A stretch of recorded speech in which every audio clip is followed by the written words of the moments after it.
जय श्री राम दोस्तों। कैसे हो सब? स्वागत है आपका एक और धंसू गेम प्ले में। आज हम खेल रहे हैं फ्री फायर, जिसमें आज की मिशन है एकदम तोड़फोड़। भाई आज का सीन होगा फुल एक्शन, फुल धमाका। तो बिना देर किए चलिए शुरू करते हैं हर हर महादेव के नारे के साथ।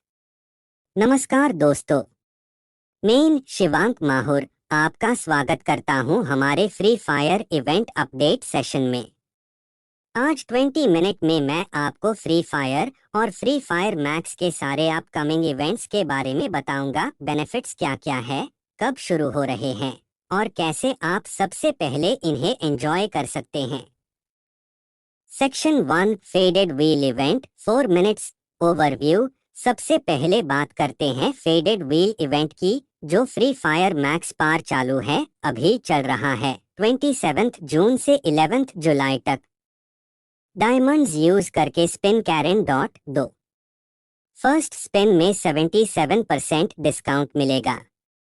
3, अगर आप चाहते हो कि कुछ आइटम्स ना आए तो रिमूव टू अनवांटेड आइटम्स का ऑप्शन यूज करो, इसे आपके चांसेस बूस्ट हो जाते हैं। Rewards golden heist emote exclusive dot rare skins और items dot tips. Discounted spin को जल्दी क्लेम करें। कौन से आइटम्स सेफ रखे, गाइड दीजिए। Section 2 weekly events 4 min overview. Free fire में weekly events from 25 June to 1 July चल रहे हैं। Booyah pass neon overdrive recap 3 min. Theme neon cyberpunk jungle vibes dot duration 1 June 30 June. Little time बाकी dot rewards free tier skin crates vouchers dot premium tier neon phantom bundle animated cyber AK-47 emotes holo slam data sync dot tips. Missions complete करते रहे dot premium upgrade से missions fast complete करे dot. Section 4 free fire India cup 2025 4 मिन खुलासा। India cup 2025 एक बड़ी tournament होगी। Registration opens 7 जुलाई से। गॉड लाइक के स्पोर्ट्स जैसे टॉप टीम्स एक्सपेक्टेड डॉट। क्या प्राइस पूल हो सकता है? अगर कंफर्म हो dot viewer call to action. Participate करना चाहो तो गाइड करें, क्या रिक्वायरमेंट्स है। अगर स्पेक्टेट करना है, कैसे वॉच करें live streams dot. Section 5 bonus tips redeem codes 2 मिन रिडीम कोड्स। कोई नया फ्री कोड हुआ क्या देखे डॉट। डेली लॉगिन रिवॉर्ड्स मैट मिस करे dot. General tips diamonds save करें और स्पिन स्ट्रैटेजिकली यूज करें। अपनी स्क्वाड को शेयर करे dot. Closing call to action 2 min summary faded wheel 27 जून 11 जुलाई 77% डिस्काउंट डॉट। वीकली इवेंट्स 25 जून 1 जुलाई lineup dot. Booyah pass T31 fantasy neon vibes dot. India cup pro tournament registration from 7 जुलाई dot. अगर आपको ये अपडेट हेल्पफुल लगा तो लाइक, सब्सक्राइब और बेल आइकन दबाना मत भूलना। कमेंट्स में बताओ कौन सा इवेंट आप एक्साइटेड हो, मैं उस पे सेपरेट ट्यूटोरियल बना सकता हूँ। जल्दी मिलते हैं नेक्स्ट अपडेट के साथ। BYY कहते हैं कहानियां कभी मरती नहीं डॉट, वो बस किसी नए दिल में, किसी नए दिए में फिर से जलने लगती हैं डॉट। ये कहानी है अरमान की और उसकी दादी की और एक दिए की, जो शायद कभी नहीं बुझा डॉट। सीन एक गांव की झलक, एक शांत छोटा सा गांव डॉट। कच्चे घर, मिट्टी की खुशबू डॉट और उस गांव के आखिरी कोने में एक टूटा सा घर, जहां रहता था 8 साल का अरमान और उसकी बूढ़ी दादी डॉट। अरमान की माँ बाप अब इस दुनिया में नहीं थे डॉट। दादी ही उसका सब कुछ थी, माँ बाप और सबसे बढ़कर उसकी रात की कहानी वाली परी।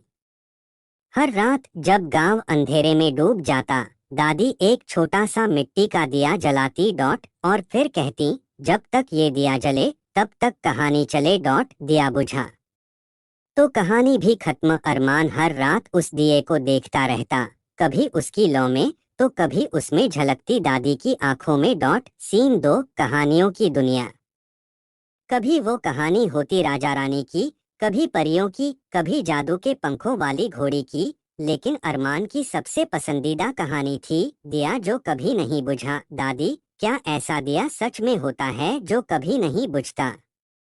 दादी मुस्कुराकर कहती, हाँ बेटा, जब किसी का प्यार उसमें जलता है तो वो कभी नहीं बुझता। अरमान हंसता और सोचता एक दिन वो भी ऐसा ही दिया बनाएगा। सीन 3 तूफान और सन्नाटा। एक दिन गांव में जोरदार आंधी आई, बिजली के खंभे टूटे, खेत बर्बाद हुए। और उस रात दादी को तेज बुखार हो गया। अरमान दौड़ दौड़ कर पानी लाया, काढ़ा बनाया। लेकिन दादी की सांसें अब धीरे चलने लगी थीं। डॉक्टर आया, सिर झुकाकर बोला, बेटा अब दादी के पास बहुत कम वक्त।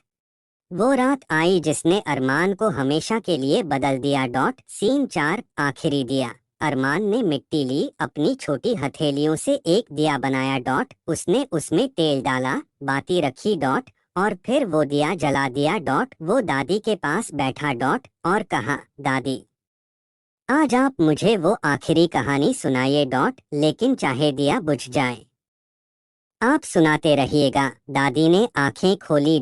थोड़ी सी मुस्कान उनके चेहरे पर आई और उन्होंने कहना शुरू किया, कभी एक दिया था।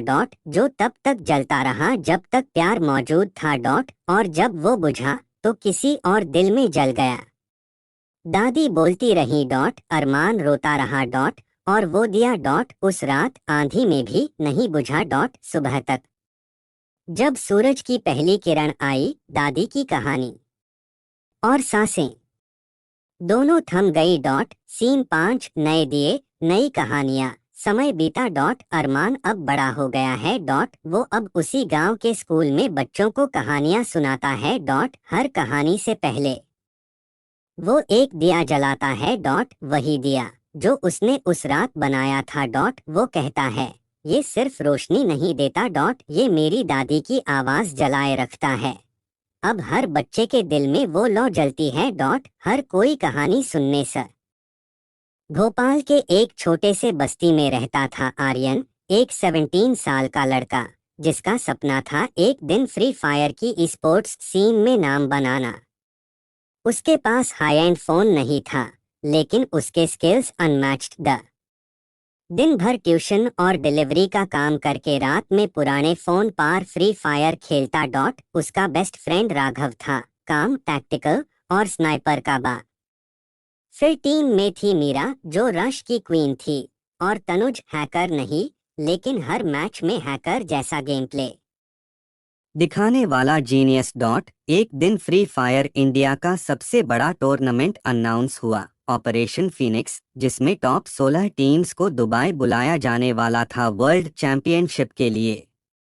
सब लोग हैज रहे थे, बस्ती के बच्चे इंटरनेशनल खेलेंगे, लेकिन आर्यन बोला, जब तक गेम अनइंस्टॉल नहीं होता तब तक हार फाइनल नहीं होती। पार्ट 2 पहला मोर्चा। घर के विरोध के खिलाफ। आर्यन के पापा उसका गेम खेलना पसंद नहीं करते थे। गेम खेल के कुछ नहीं मिलेगा। उनका फेवरेट डायलॉग था।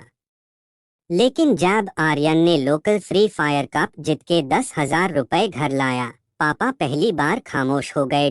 राघव के घर में इंटरनेट अफोर्ड नहीं था, मीरा कॉलेज और घर के प्रेशर में थी, और तनुज को लोग निकम्मा कहते थे।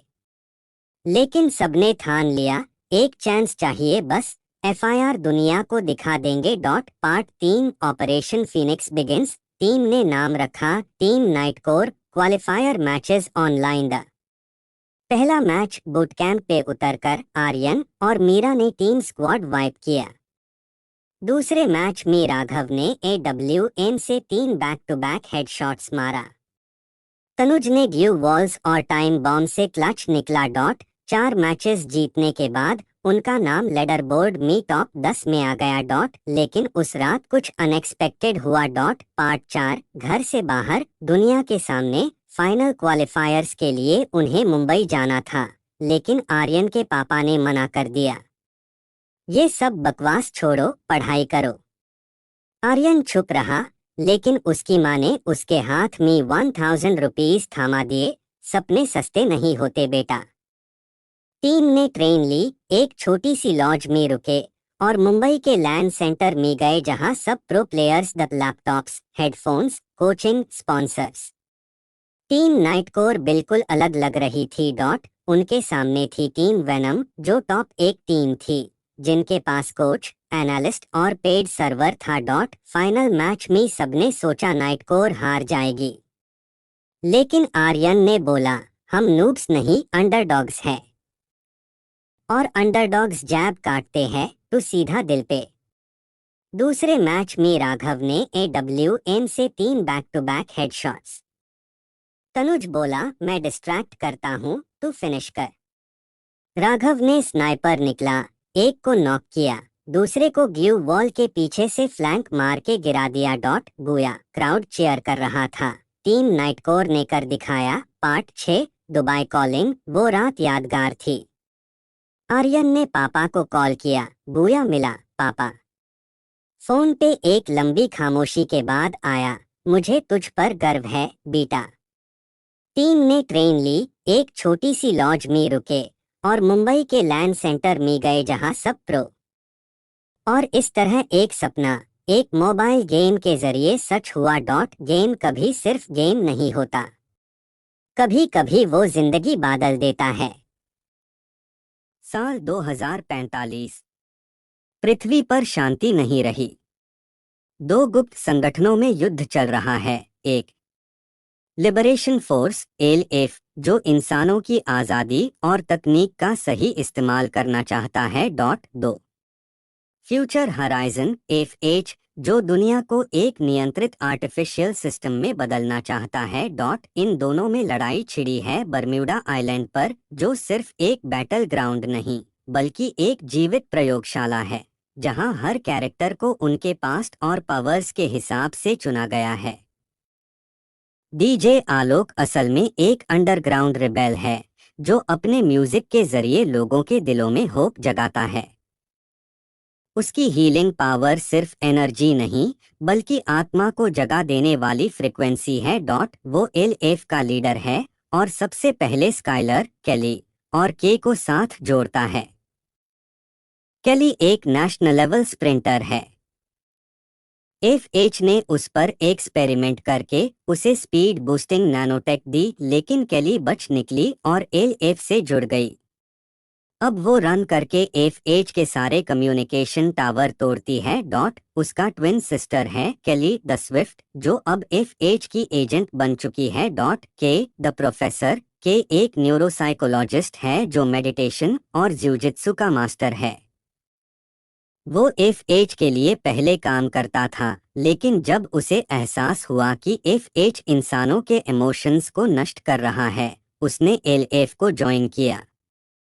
स्काइलर एक बिजनेस टाइकून था जो बिल्डिंग्स के वाइब्रेशन रिसर्च कर रहा था। उसकी सोनिक बूम एबिलिटी FH को पूरी तरह डिसरप्ट कर सकती है, इसलिए वो LF का सबसे बड़ा एसेट है। Hayato the samurai blood line. Hayato एक एंशिएंट सैमुराई क्लैन से है। उसके खून में ऐसी शक्ति है कि घायल होते ही उसकी डैमेज पावर दोगुनी हो जाती है। वो बर्म्यूडा आइलैंड के पुराने मंदिरों की रक्षा करता है। हयातो एक लोनर है, लेकिन जब केली को FH ने पकड़ा तो उसने वाव लिया, इस बार खून बहाऊंगा, लेकिन अपने लोगों के लिए। क्रोनो कोई आम लड़ाका नहीं, वो ऑल्टरनेट यूनिवर्स से आया है। FH उसे एक वेपन के रूप में लाया था, लेकिन उसे अपनी ह्यूमैनिटी याद आ गई। उसकी शील्ड पावर उसे एक मोबाइल टैंक बना देती है। क्रोनो अब दोनों साइड्स से अलग एक नई ताकत बन रहा है, जिसका मकसद है इस युद्ध को हमेशा के लिए खत्म करना। Wukong the clone. वुकोंग असल में एक फेल्ड क्लोनिंग एक्सपेरिमेंट है, जो अपनी मिमिक पावर बुश बन जाना से बच गया और अब जंगलों में FH के एक्सपेरिमेंट्स को रोकता है। वो मजाक करता है, लेकिन अंदर से अकेला है। कला अंडरग्राउंड MMA फाइटर था। FH ने उसके गांव को तबाह कर दिया था। अब कला सिर्फ एक मिशन जानता है, तू मरेगा या मैं मरूंगा। उसकी ताकत बिना हथियार के क्लोज कॉम्बैट में अनमैच्ड है। मोको द हैकर क्वीन। मोको एक साइबर जीनियस है। उसे दुनिया की हर डाटाबेस का एक्सेस है। उसकी नज़र में कोई झूठ छुप नहीं सकता। एफ की टेक को वो अपने सार्केज्म और कोड से तोड़ती है। Laura the sharp shooter, Laura को स्नाइपर राइफल्स से इश्क है। उसका एम कभी चूकता नहीं। वो एक एक्स मिलिट्री ऑफिसर है। मैक्सिम फास्ट ईटर है और फास्ट मूवर भी। एफ के एक फूड एक्सपेरिमेंट ने उसके डाइजेशन सिस्टम को म्यूटेट कर दिया। अब वो बैटलफील्ड पर कभी थकता नहीं। वो मजाक करता है, लेकिन उसका एम शार्प है। जोटा द पार्कोर स्लेयर, जोटा एक मूवी स्टंटमैन था जो अब असली लड़ाइयों में अपना स्टंट दिखाता है। उसकी गन पार्कोर कॉम्बो एफ के मैक सोल्जर्स को धो डालती है। शेरू द वेंचफुल कोरियर, शेरू एक डिलीवरी बॉय था जिसके डैड एफ के लैब एक्सपेरिमेंट का शिकार बन गए। क्रोनो बर्म्यूडा आइलैंड को डिस्ट्रॉय करने वाला है ताकि एफ और एल का वॉर यही खत्म हो जाए। लेकिन केली और हयातो उसे रोकना चाहते हैं क्योंकि वहां अब भी बेगुनाह फंसे हैं। आलोक सबको एक साथ लाता है। मोको एफ के सर्वर हैक करती है। स्काइलर उनके टावर्स गिराता है। कला और जोटा मैक सोल्जर्स को रोकते हैं और हयातो टेम्पल में एक एंशिएंट डोर एक्टिवेट करता है जिसे बर्म्यूडा आइलैंड के अंदर की रियल एनर्जी जगती है। बर्म्यूडा एक बैटलफील्ड नहीं, एक एंशिएंट पावर सोर्स है। सब लोग अपने पुराने नाम छोड़कर अब सर्वाइवर्स कहलाते हैं। केली फिर से दौड़ती है। आलोक फिर से स्टेज पार आता है और हयातो टेम्पल का गार्डियन बन जाता है। फ्री फायर अब सिर्फ एक गेम नहीं, एक रेवोल्यूशन बन चुका है। अरे भाई, ये क्या था? मुझे रिवाइव दीन आया था या लूट लेने? मियर बॉक्स पे नाच क्या रहा था तू? फ्रेंड चिल टोन, अरे भाई तेरा लूट लेजेंडरी था, दिल नहीं माना और रिवाइव के लिए नेट चला गया। कसम से मेन कैरेक्टर नेट गया या तू गया। मुझे तो लगता है तू फ्री फायर का असली विलन है। थोड़ा dramatic background music, funny narrator voice, इस दोस्ती को क्या नाम दे? जब दुश्मन से ज्यादा दर्द दोस्त देते हैं। तो दोस्तों, ये था आज का गेम प्ले। क्या फाइट थी यार, मजा आ गया। स्माइलिंग टोन, अगर आपको वीडियो पसंद आई हो तो एक लाइक जरूर ठोकना और कमेंट करके बताओ कि सबसे ज्यादा मजा किस मोमेंट में आया। स्लाइड पॉस्टीज नेक्स्ट कंटेंट, अगली वीडियो में हम एक्सप्लोर करेंगे next mission map game strategy. तो उसके लिए चैनल को सब्सक्राइब करना ना भूलना और बेल आइकन दबा दो ताकि नोटिफिकेशन क्यूरेंट मिल जाए। फ्रेंडली टोन, मैं मिलता हूँ आपसे नेक्स्ट वीडियो में। आज के लिए इतना ही।